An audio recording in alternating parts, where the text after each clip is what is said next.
Hello everyone, how are you? Fine. Today we are going to discuss motion of the vehicle on curved path. Before we discuss that type of motion on the curved path, let us take an example. ये example लेते हैं. मान लो JEE में पूछा था, मान लो एक path ऐसा है, एक पाथ ऐसा है और एक पाथ ऐसा है. बॉडी यहां पे है, ऊपर में है, कोई गाड़ी है या साइकिल है, ऊपर में है तो इसके ऊपर दो फोर्स लगेंगे. एक होगा नॉर्मल रिएक्शन और दूसरा सेंट्रीफ्यूगल फोर्स mv²/r और इसकी वेट नीचे की तरफ लगेगी mg. रेडियस अगर इसका r है तो दूसरे सिचुएशन को स्टडी करते हैं बेटा. यहां पे तो सिर्फ mg लग रहा है नीचे और नॉर्मल रिएक्शन ऊपर की तरफ लग रहा है. तीसरे सिचुएशन को देखते हैं.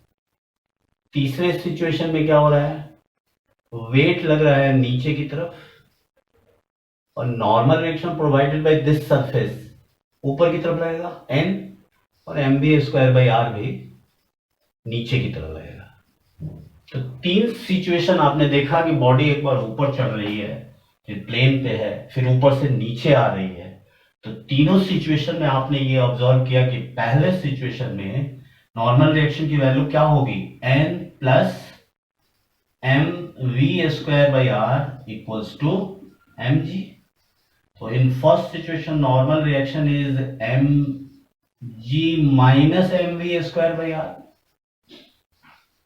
दूसरे वाले में तो नॉर्मल वेट को ही बैलेंस कर रहा है, n इक्वल्स टू mg होगा.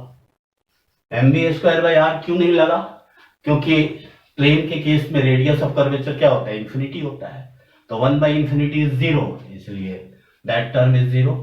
थर्ड सिचुएशन में देखिए, थर्ड सिचुएशन में आप क्या देख रहे हैं, normal reaction n is equals to mg plus mv²/r. मतलब थर्ड सिचुएशन की नॉर्मल रिएक्शन की फोर्स सबसे ज्यादा है. तो जेई में पूछा था, छोटा आसान सा क्वेश्चन है कि किसका ज्यादा है, तो इन थर्ड सिचुएशन. ये समझ आ गया बेटा. अब आगे चलते हैं. ये छोटा सा क्वेश्चन हमने लिया था ट्रैक के ऊपर, कर्व्ड पाथ के ऊपर एक छोटा सा क्वेश्चन डिस्कस किया and this concept is I think clear. अब मान लो कि कोई व्हीकल है सर्कुलर पाथ पे, मान लो कार है. ये कार सर्कुलर पाथ पे पहले तो सीधी चल रही थी और फिर टर्न ले रही है, टर्निंग हो रहा है उसका. मान लो ये v वेलोसिटी से चल रही है, तो जब ये टर्न ले रही है तो उसको सेंट्रीपिटल फोर्स कौन प्रोवाइड कर रहा है, the force of friction between the road and tyre. जैसे गाड़ी मान लो ऐसे जा रही है और टर्न ले रही है तो गिरना चाहेगी, गिरना उस तरफ गिरना चाहेगी, दूसरे तरफ. तो फ्रिक्शनल फोर्स किधर होगा, अंदर की तरफ होगा, अंदर की तरफ होगा. धरती माँ फ्रिक्शन का काम करेगी और जो उसको बचाएगी. तो friction force is towards the centre F, और बाहर की तरफ सेंट्रीफ्यूगल. अगर इसी पे ऑब्जर्वर बन के आप ऑब्जर्व करोगे तो बाहर की तरफ क्या होगा, सेंट्रीफ्यूगल फोर्स होगा, दैट इज mv²/r. इतना समझ में आ गया. इक्विलिब्रियम के कंडीशन में क्या होगा, इस कार का मास हमने m ले लिया है, तो इक्विलिब्रियम कंडीशन में एक दूसरे को बैलेंस करेंगे. F is equals to mv²/r. mv²/r, this is the required friction. ये क्या है, ये रिक्वायर्ड फ्रिक्शन है. मैक्सिमम फ्रिक्शन कितना लगेगा, इसकी कोफिशिएंट ऑफ फ्रिक्शन रोड और उसके बीच की म्यू है, तो maximum force of friction mu mg होगा. वेट नीचे की तरफ लगेगी, तो maximum force of friction between the road and tyre is mu mg. और स्लिपिंग नहीं होने के लिए, नो स्लिपिंग होने का कंडीशन हमने आपको पढ़ाया था कि required force must be equal to greater than maximum force of friction. तो रिक्वायर्ड फोर्स कितना है अपना, mv²/r. mv²/r must be equals to greater than mu mg. m से m को काट दो तो मैक्सिमम स्पीड या मैक्सिमम स्पीड कितनी आ जाएगी, मैक्सिमम, इससे तो कम ही होनी चाहिए स्पीड, मतलब v square should be equal to less than mu are G होनी चाहिए। अब मैक्सिमम वैल्यू क्या होगा, v मैक्स जो होगा वो म्यू आर जी के बराबर होगा, म्यू आर जी का under root. This is the maximum speed that is required to move a car on take a turn on a circular road, circular path पे turn लेना चाहती है। तो ये मैक्सिमम स्पीड आ गई म्यू आर जी। तो आप क्या देख रहे हो कि ये मैक्सिमम स्पीड किस पे डिपेंड कर रही है, म्यू पे कर रही है, आर पे कर रही है, जी पे कर रही है। तो म्यू तो क्या, म्यू की वैल्यू को चेंज करके आप स्पीड बढ़ा सकते हो। तो म्यू कितना चेंज कर दोगे, म्यू के लिए तो फिर रोड को गड्ढा करना पड़ेगा, खोदना पड़ेगा, तो दैट इज द डिफिकल्ट। उसके रेडियस ऑफ कर्वेचर को आप इंक्रीज कर सकते हो। जैसे हाईवे वगैरह में रेडियस ऑफ कर्वेचर, जहां टर्निंग होती है वहां ज्यादा उसका रेडियस ऑफ कर्वेचर होता है। तो इसलिए अगर रेडियस ऑफ कर्वेचर बढ़ा दोगे तो उसकी मैक्सिमम स्पीड बढ़ जाएगी, लेकिन इतना भी ज्यादा नहीं बढ़ा सकते हैं। So this is the maximum speed for safe turning of the car on a level road. V max equals to कितना आ गया, under root mu are G, ये मैक्सिमम स्पीड है। ठीक है, अब देखते हैं कि मान लीजिए कि सर्कुलर ट्रैक पे ही बॉडी एक्सेलरेट कर रही है, मतलब वेलोसिटी चेंज हो रहा है, तो उस केस में उसकी कितनी होगी मैक्सिमम स्पीड, उस केस में स्पीड कितनी होगी या कितने टाइम के बाद वहां से वो स्लिप कर जाएगी, इसको स्टडी करते हैं। तो मान लो अगेन ये सर्कुलर ट्रैक है, सर्कुलर ट्रैक, और इस पे आपकी कार जो है एक्सेलरेट कर रही है, एक्सेलरेट कर रही है मतलब वेलोसिटी चेंजिंग। इनिशियली इसकी वेलोसिटी 0 थी, t बराबर 0 से v से 0 से चलना शुरू किया, v equals to 0 at t equals to t। Time t के बाद इसकी स्पीड v हो गई, वो निकालना है, और टाइम निकालना है, वो मैक्सिमम स्पीड निकालना है, और आपको टाइम फाइंड करना है जिस पे स्लिपिंग स्टार्ट हो जाए। Find time t for car to slip on a turn, car to slip on circular turn, car to slip on circular turn। तो कैसे करोगे बेटा, इसमें स्पीड तो इनिशियल स्पीड 0 दिया है, तो कुछ समय के बाद क्या होगा, इसमें दो तरह का एक्सेलरेशन होगा। एक टेंजेंशियल एक्सेलरेशन होगा जो ऊपर की तरफ लगेगा, दैट इज 80, और एक रेडियल एक्सेलरेशन होगा v square by R towards the centre. तो ये दोनों एक्सेलरेशन को प्रोवाइड कौन कर रहा है, कौन कर रहा है, ये टेंजेंशियल क्या वेट प्रोवाइड कर रहा है, नहीं, वेट नहीं कर रहा है, इन दोनों एक्सेलरेशन को प्रोवाइड कर रहा है फ्रिक्शन।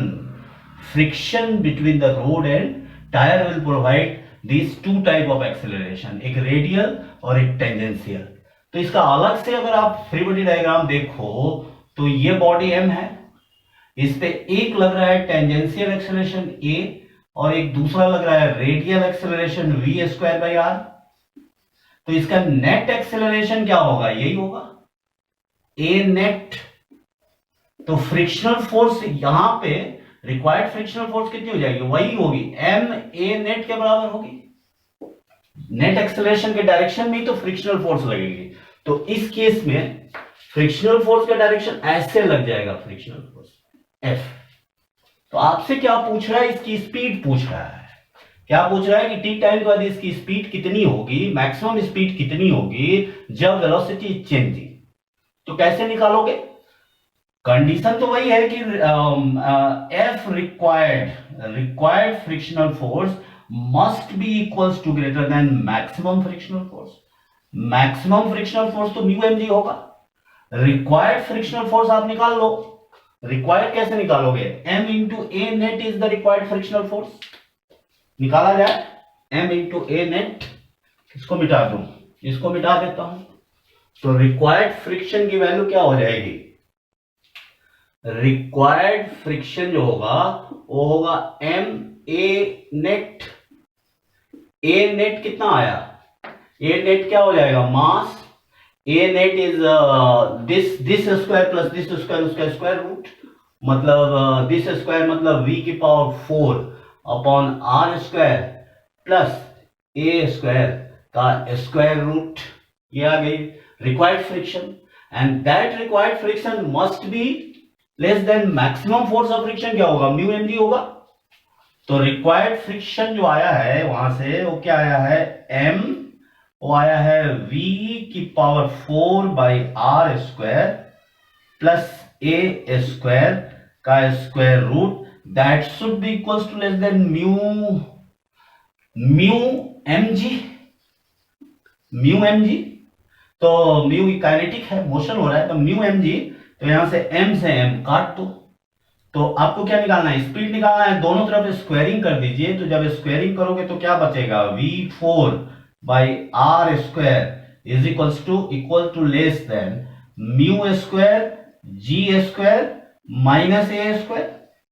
हमें v निकालना है, तो v4 बाई आर स्क्वायर को भी दूसरी तरफ भेज दो, तो v square is equal to क्या हो जाएगा, आर स्क्वायर, ये हो जाएगा mu square G square minus A square की, ये तो v4 आ गई, v कितना आ जाएगा, v आ जाएगा R square mu square G square minus A square whole का पावर 1/4। तो आपने क्या देखा, इस केस में जब बॉडी एक्सेलरेट हो रही है तो उस केस में जो वेलोसिटी की वैल्यू आ रही है वो कितनी आ रही है, R square mu square G square minus A square, मतलब इस वेलोसिटी की वैल्यू कम है। मैक्सिमम वेलोसिटी कितनी थी, under root mu are g थी। In this situation this velocity is कम। ऑब्वियस सी बात है, जब आप स्पीड में टर्न लोगे तो गिर जाओगे, तो आपकी स्पीड कम आ रही है, ये मैक्सिमम स्पीड आई है, वी मैक्स आया है, इससे कम स्पीड होना चाहिए, this is the maximum speed should be less then this much. ये समझ में आया बेटा, दो केसेस हमने लिया, एक कांस्टेंट स्पीड से मूव कर रहा था, एक में स्पीड चेंज हो रही थी। अब उसके बाद इसमें एक चीज और पूछा था, टाइम पूछा था, तो टाइम के लिए क्या करोगे, ये तो सेफ स्पीड निकल गई जिसपे आप गिरोगे नहीं, स्लिप नहीं करोगे, and he is also asking the time. तो टाइम निकाल लो, v equals to U plus A T use कर लो, ये होता है omega F equals to omega I plus alpha into T. Omega F को क्या लिखोगे, v बाई आर लिखोगे, v by R is equals to, पहला अच्छा शुरू में टी बराबर 0 पे v 0 था, तो 0 बाई आर प्लस अल्फा क्या हो जाएगा, a बाई ए टेंजेंशियल है, बेसिकली ए टेंजेंशियल को हमने a ले लिया था, तो लिखो a by R into T, R से आर कट गया तो क्या आ गया, v is equals to A T. तो टाइम निकालना था तो v बाई ए कर दो, कितने टाइम में ये स्लिप कर जाएगा, वहां से इस स्पीड से बढ़ेगा तो गिर जाएगा, ये तो मैक्सिमम स्पीड हो गई, तो t equals to v by A, v की वैल्यू आ गई थी, उसको a से डिवाइड कर दोगे, टाइम आ जाएगा, v आ गया था ना बेटा, उसको a से आप डिवाइड करो, and this is the required expression. This concept is clear बच्चों, ठीक है। ओ लेते हैं, देखते हैं, बहुत अच्छा क्वेश्चन देखते हैं, बहुत इंटरेस्टिंग है। ये तो छोटे छोटे क्वेश्चन थे, उसमें थोड़ा सा कॉन्सेप्ट है, उसको देखते हैं बेटा कैसे करें उस क्वेश्चन को। मतलब कोई बॉडी जो एच.सी. वर्मा का क्वेश्चन है, एच.सी. वर्मा का क्वेश्चन है, उसको थोड़ा सा एनालिसिस करते हैं। Motion of the cyclist on a circular on a track, circular track या कर्व ट्रैक आप बोल सकते हो। मान लो कि ये ट्रैक है, ऐसे चल रहा है, ये मान लीजिए कि ऐसा कोई ट्रैक है, ठीक है। ये पॉइंट अपना, इस सर्कुलर ट्रैक पे कोई साइक्लिस्ट है जो कांस्टेंट वेलोसिटी से इसके ऊपर चल रहा है, कांस्टेंट वेलोसिटी से, वेलोसिटी इज कांस्टेंट, ट्रैक के ऊपर चल रहा है। अब आपसे पूछ रहा है इसकी वेलोसिटी कांस्टेंट है, लेकिन he is asking what is the maximum value of this v। इस v की मैक्सिमम वैल्यू क्या होगी जिससे कि इस ट्रैक को पूरा वो चल जाए बिना गिरे, व्हाट इज द मैक्सिमम, मतलब V max for safe turning या सेफ ट्रेजेक्टरी। सेफ ट्रेजेक्टरी के लिए मैक्सिमम वेलोसिटी पूछ रहा है, कैसे किया जाए इस क्वेश्चन को। इस क्वेश्चन को करने के लिए आप 3 पॉइंट कंसीडर कीजिए। मान लीजिए एक पॉइंट ए है, दूसरा पॉइंट हमने मान लिया बी, और तीसरा पॉइंट हमने मान लिया सी, और एक पॉइंट और ले लिया डी, ये भी ई। अब ए और ई तो सेम लेवल पे है, इसके बारे में मत सोचो, ये तो सेम है। इसकी थोड़ी सी रेडियस ऑफ कर्वेचर के बारे में थोड़ा स्टडी करो। ये ऐसे बना लिया, इसका ऐसे जाएगा, और ये ऐसे ज्वाइन कर दिया। यहां से इसको हमने ज्वाइन कर लिया, दिस एंगल इज से alpha, so this angle will also be alpha. तो हमसे पूछ क्या रहा है बेटा कि इसकी मैक्सिमम स्पीड कितनी होगी। तो इसकी मैक्सिमम स्पीड निकालने के लिए ऐसा पॉइंट ढूंढना पड़ेगा, ऐसा पॉइंट ढूंढना पड़ेगा जहां पे वो गिरे नहीं, मतलब उसको आसानी से पास कर जाए। वो कितनी स्पीड होनी चाहिए उस पॉइंट पे, अगर वो निकाल लें तो वही मैक्सिमम स्पीड, सबसे खतरनाक पॉइंट। मान लो मैं सी पॉइंट को मान रहा हूं खतरनाक पॉइंट, और इस पॉइंट को अगर वो कवर कर गया तो उसकी ट्रेजेक्टरी पूरी हो जाएगी। तो उसके लिए हम स्टडी करते हैं motion between B and C and D. B and C का पाथ कैसा है, ऐसा है, और सी एंड डी का पाथ ऐसा है। तो देखते हैं थोड़ा, बी और सी का, बिटवीन बी एंड सी की थोड़ी सी स्टडी की जाए तो बी और सी का पाथ ये है, ऐसा है ना, ऊपर से आ रहा है, ये पॉइंट अपना बी और ये पॉइंट अपना सी।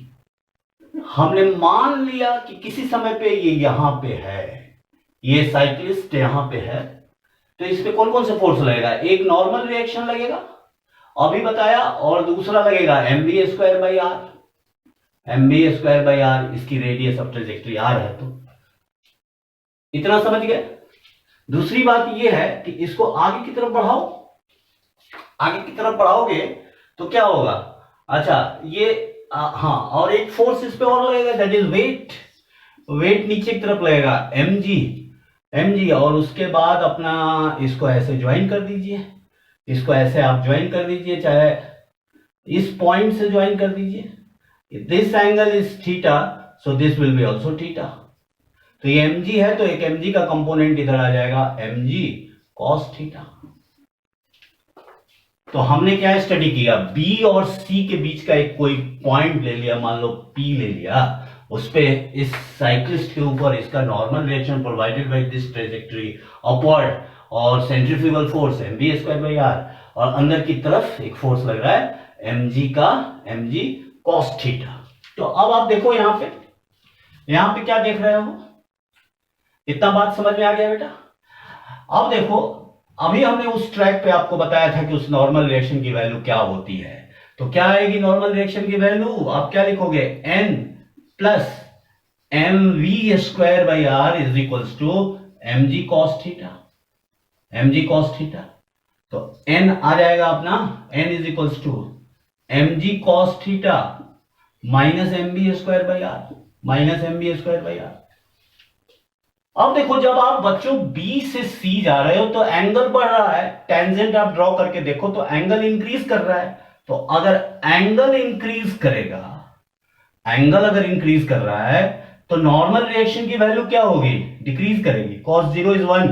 और जैसे जैसे आप बढ़ते जाओगे तो नॉर्मल रिएक्शन डिक्रीज कर गई, तो इसका मैक्सिमम फ्रिक्शन क्या होगा, मैक्सिमम फ्रिक्शन आप जानते हो म्यू इंटू एन होता है, एन डिक्रीज कर गया तो मैक्सिमम फ्रिक्शन भी डिक्रीज करेगा। और रिक्वायर्ड फ्रिक्शन कितना है इस पॉइंट पे, रिक्वायर्ड फ्रिक्शन अपना बॉडी नीचे आ रहा है, ये फ्रिक्शन है जो कि mg sin थीटा के बराबर है, mg sin theta safe turning के लिए। तो अब रिक्वायर्ड फ्रिक्शन की वैल्यू क्या हो रही है, यहां पे रिक्वायर्ड फ्रिक्शन है mg sin थीटा के बराबर, mg sin थीटा के बराबर। तो रिक्वायर्ड फ्रिक्शन की वैल्यू, थीटा जैसे जैसे आगे जाओगे तो क्या होगा, थीटा जैसे जैसे आगे जाओगे तो बढ़ेगा, sin 91 होता है, तो रिक्वायर्ड फ्रिक्शन की वैल्यू बढ़ रही है, तो यहां खतरा ज्यादा है। फ्रिक्शन जितना चाहिए और जितना मैक्सिमम वो घट रहा है, तो यहां गिरने की संभावना सबसे ज्यादा है, मतलब मोर डेंजरस, खतरा यहां पे ज्यादा है। Maximum friction is this, but condition for safe turning is required friction should be less than maximum friction। अब मैक्सिमम फ्रिक्शन ही घट रही है और ये बढ़ रहा है, तो बॉडी गिर जाएगी। यहाँ पे मैक्सिमम फ्रिक्शन घट रही है और ये बॉडी गिर रहा है, तो खतरा है इस ट्रैक पे। इतनी बात समझ में आई। अब हम लोग देखते हैं सी और डी को देखते हैं बेटा। सी और डी की थोड़ी सी ट्रेजेक्ट्री स्टडी की जाए कि यहां पे क्या हो रहा है। कोई मान लो किसी समय यहां पे था, तो ऐसे इसको इससे ज्वाइन कर दो, दिस एंगल इज थीटा मान लिया, तो इसका नॉर्मल रिएक्शन ऊपर की तरफ, वेट लगेगा वर्टिकली डाउनवर्ड mg, तो दिस अगर ये थीटा है तो ये भी थीटा होगा, समझ आ रहा है। तो इस mg का एक कंपोनेंट आ जाएगा mg cos theta, mg cos theta, और normal reaction this mb square by r, mb square by are. तो यहां पे C और D के बीच की स्टडी कर रहा हूं। C और D में आपने क्या देखा, C और D में आपने देखा कि n is equals to mg cos theta. ऐसा तो हमने शुरू में ही आपको बताया था इस टाइप के पाथ में कि ये n होता है और ये बड़ा इधर नीचे लगता है mg plus mb square by R, वही किया है, ऐसा ही ट्रेजेक्ट्री है। तो mg वहां पे एंगल पे था, तो mg cos theta plus mb square by R होगा, mb स्क्वायर बाई आर होगा। अब स्टडी करो कि C से D अगर आप जा रहे हो तो क्या हो रहा है, C से D जा रहे हो तो एंगल डिक्रीज कर रहा है, एंगल डिक्रीज कर रहा है, देख रहे हैं। एंगल अगर डिक्रीज कर रहा है तो n की वैल्यू इंक्रीज करेगी, n जब इंक्रीज करेगा तो मैक्सिमम फ्रिक्शन इंक्रीज करेगा, इंक्रीज करेगा। जब मैक्सिमम फ्रिक्शन इंक्रीज करेगा तो रिक्वायर्ड फ्रिक्शन तो यहां भी वही है अपना mg sin theta, mg sin theta. Required friction की वैल्यू यहां पे क्या होगी, डिक्रीज करेगी, डिक्रीज करेगी। तो ये तो सेफ हो गया ना, ये सेफ हो गया। खतरा सबसे ज्यादा जस्ट C के ऊपर है और C के नीचे नहीं है, तो C के जस्ट ऊपर वाला इक्वेशन यूज कर लो, और वहां पे वही जस्ट ऊपर में जो स्पीड होगी that will be the maximum speed. खतरा यहां पे तो खतरा कम हो गया, यहां तो खतरा कम हो गया, लेकिन C से जस्ट ऊपर देखोगे वहां पे खतरा ज्यादा होगी। तो उस इक्वेशन को हम लोग यूज कर लेते हैं। वो इक्वेशन क्या था अपना, वहां पे आपने क्या निकाला था, C के ऊपर जस्ट ऊपर रिक्वायर्ड फ्रिक्शन तो अपना mg sin थीटा ही था। यहां पे अल्फा आ जाएगा mg sin alpha, alpha should be equals to less than mu. वहां क्या आया था बेटा,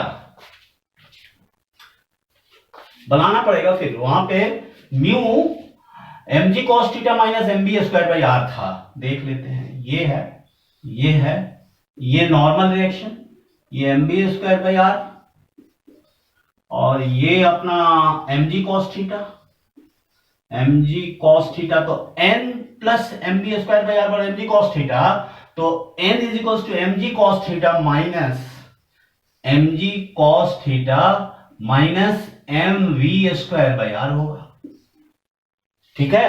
तो यहां से आप क्या करो, थोड़ा और सिंप्लीफाई करो, mg sin theta should be less than mu mg cos theta या अल्फा जो भी ले लो, cos alpha minus mu mv square by are. तो m से m कट गया, कट गया, अब कुछ तो नहीं कटेगा, तो g, हाँ ठीक है। तो यहां से v की वैल्यू आप निकाल सकते हो, अब तो सिंपल हो गया, you can find the value of v। इस वाले टर्म को इधर लेके आओ, इस वाले टर्म को इधर लेके आओ, r इस वाले पूरे टर्म को आप इधर लेके आ जाइए, mu v square by R is equals to mu equals to less than mu cos alpha minus G sine alpha.